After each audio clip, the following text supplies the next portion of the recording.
गुरुदेव, क्या अपने इष्ट की छवि घर के मंदिर के अलावा घर में किसी अन्य स्थान पर लगा सकते हैं, दीवार आदि पे? हाँ, दर्शन के लिए लगा सकते हैं।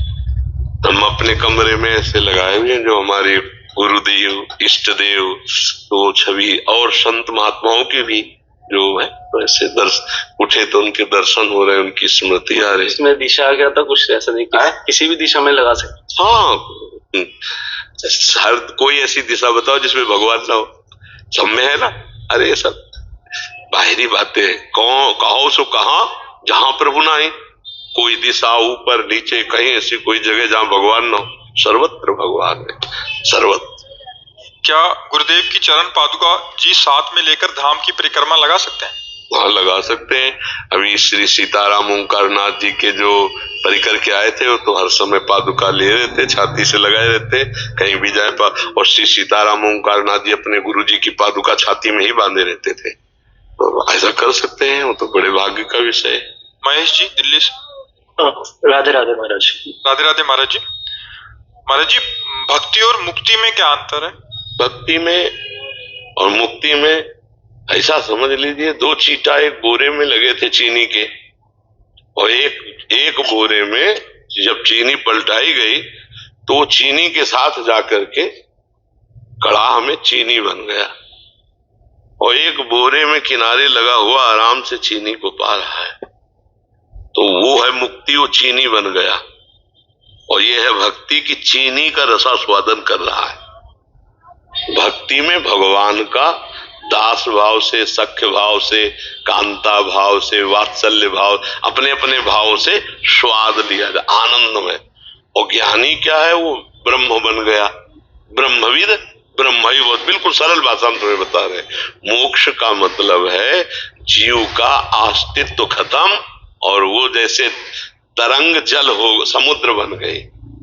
और भक्ति का मतलब है अपना भाव रखना, मैं सेवक और स्वामी मेरे भगवान, और वो भगवान का स्वाद ले रहा है।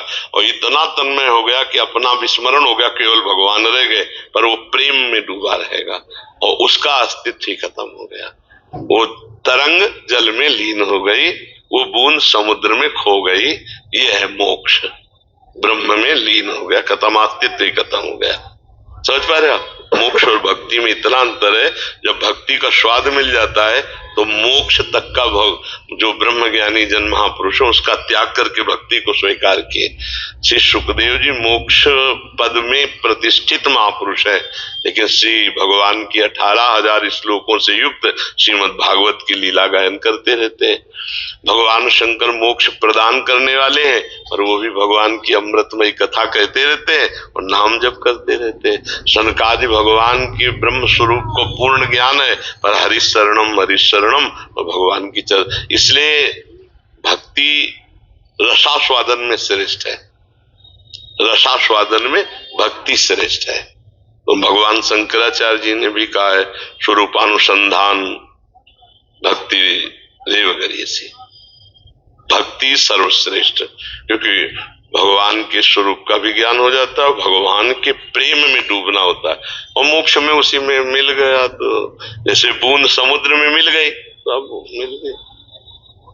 वो अलग चीटा जो बोरे में लगा हुआ चीनी का आनंद ले रहा है, वो तो इसीलिए भक्ति सर्वश्रेष्ठ है और रसास्वादन में भी श्रेष्ठ है। इसलिए इसमें दोनों में कर्म बंधन से तो मुक्ति पानी है। दोनों हो गए, वो तो हो गए, कर्म बंधन से तो मुक्त हो गए, दोनों मुक्त हो गए। तो काम क्रोध आदि ये दोनों भक्ति तो बहुत सरलता पूर्वक के मिट जाते हैं, ज्ञान में तो बहुत कठिनता से मिटते हैं। क्योंकि ज्ञान में क्या है कि भगवान का भरोसा, सहारा, ये सब तो नहीं है ना। उसमें उपासना में यही कि मैं स्वयं आत्मस्वरूप ब्रह्म हूँ, यही से प्रारंभ होती है। जो ज्ञान की प्रारंभिक है वो मैं ब्रह्म हूँ, फिर मैं ब्रह्म हूं इसका बोध हो जाता है, ये शब्द खत्म हो जाता है। अंतःकरण, इंद्रियां, स्थूल शरीर, सूक्ष्म शरीर, कारण शरीर, तीनों से अलग, और यहां तक स्थिति की चिंतन रहित, न सत न असत चिंतन, तब वो अपने स्वरूप। बड़ा कठिन ज्ञान के पंथ कृपान के धारा परत खगेश लगे नहीं बारा। और भक्ति में है कि भगवान का भरोसा है निरंतर। अगर सही ढंग से भक्ति करे तो बहुत जल्दी काम क्रोध आदि का नाश हो जाएगा। क्योंकि हम निरंतर जब भगवान का चिंतन करते, भगवान के भरोसे होते हैं, तो अगर हमारा मन कहीं डगमगाता भी है तो करो सदा तिनके रखवारी, जिमि बालक राखे महतारी। भगवान ऐसे अपने भक्त की रक्षा करते हैं जैसे माँ अपने बच्चे की रक्षा करते हैं। तो काम क्रोध आदि तो ये वैसे ही अच्छे नहीं लगेंगे जैसे आप वमन को देख करके क्या भोगना चाहेंगे? वमन, वमन उल्टी को, तो रमा विलास राम अनुरागी, तजत बमन जिन जिमि जन बड़ भागी। भगवान के चरणारविंद का आश्रय लेकर जो भगवत अनुराग को प्राप्त हो रहे, तो समस्त भोगों को ऐसे त्याग देते हैं जैसे बमन। और नारायण स्वामी बोले ब्रह्मादि के भोग सब, मनुष्य लोक के, स्वर्ग लोक के नहीं, केवल ब्रह्मादिक के भोग सब विष सम लागत ताई, नारायण ब्रज चंद की लगन लगी है जाए। जिसे श्री कृष्ण प्राप्ति की लगन लग गई तो उसको ब्रह्मादिक के भोग भी अच्छे नहीं लगते। हाय हाय मच जाता है, कब मिलोगे प्रभु, बस रोना सिसकना तड़पना आहों की जागीर। वो अंदर कहाँ विकारों के लिए फुर्सत है। पर ये प्रारंभिक भक्ति की बात नहीं कर रहे। प्रारंभिक भक्ति में तो मतलब जब तक अहंकार शेष रहता है तब तक ये विकार चिंगारी रूप रहते हैं। जब अहंकार भगवान के चरणों में पूर्ण समर्पित हो जाता है तो ये भस्म नष्ट हो जाते हैं, और चिंगारी को ज्वाला बनने में देर नहीं लगती। और भक्त में अगर अहंकार है तो उसे गिरना पड़ेगा। और ज्ञानी का तो पूरा का पूरा खेल ही अपने हाथ में है। उसको स्थूल सूक्ष्म कारण तीनों को बाधित, तीनों लोकों को बाधित, ब्रह्म सत्यम जगन, ये चीज उसको अनुभव में आनी चाहिए। बहुत कठिन मार्ग है, खिलवाड़ नहीं। इसमें क्या है कि अगर हम खिलवाड़ में भी फंस रहे तो एक भरोसा है कि भगवान मुझे बचा लेंगे या भगवान मुझे क्षमा कर देंगे। तो जन अवगुण प्रभु मान न काऊ, दीन बंधुवती, इसमें बहुत गुंजाइश है। मतलब इसमें ऐसी गुंजाइश है कि जैसे हम 100 गलती कर दी और अपने पिता के चरण पकड़ लिए और तो फिर जाओ, ऐसे है। लेकिन ज्ञान में नहीं। भक्ति में प्रेम प्रधान और मोक्ष में ज्ञान। मोक्ष में क्या है कि बहुत कठिन है। स्थूल शरीर का राग त्यागना बहुत कठिन है। आप देखो, चाहे जितना ज्ञान की बातें करो, शरीर स्थिति, वृत्तियां शरीर स्थिति रहती है। या मतलब अनुभव की बात देखो, ज्ञान की तो फराटेदार बात कर ले, स्थिति शरीर में ही रहती है। और जब तक शरीर में स्थिति रहती है तो विकारों की पूरी गुंजाइश है। बिना देहातीत स्थिति के निर्विकारता नहीं सिद्ध होती। देह स्थिति में इसीलिए बहुत ज्ञान की बातें करने वाला भी लंबे समय तक सही चलता हुआ भी कभी न कभी लड़खड़ा के गिरता नजर आता है। और लड़खड़ा के चलने वाला भी भगवान के भरोसे में एक दिन बहुत ऊंचाई पे पहुंच जाता है। देखो बिल्व मंगल जी वैश्यागामी एक बिल्व मंगलाचार्य हुए, नहीं जो राम राम सीधे नहीं बोल सकते थे वो। तो आप विचार करो, भगवान की, इसीलिए भरोसा भगवान का बहुत जोर का है। भक्ति में भरोसा है और भगवान सब रक्षा करते हैं। ज्ञान में स्वयं आपको चलना पड़ेगा और गिर गए तो गिर गए आप। जो निर्विघ्न पंथ निर्वाही सो कैवल्य परम पद लाई। ज्ञान में है कि अगर निर्विघ्न आप निर्वाह कर ले गए तो फिर परम पद। ज्ञान और प्रेम एक साथ चल सकते हैं।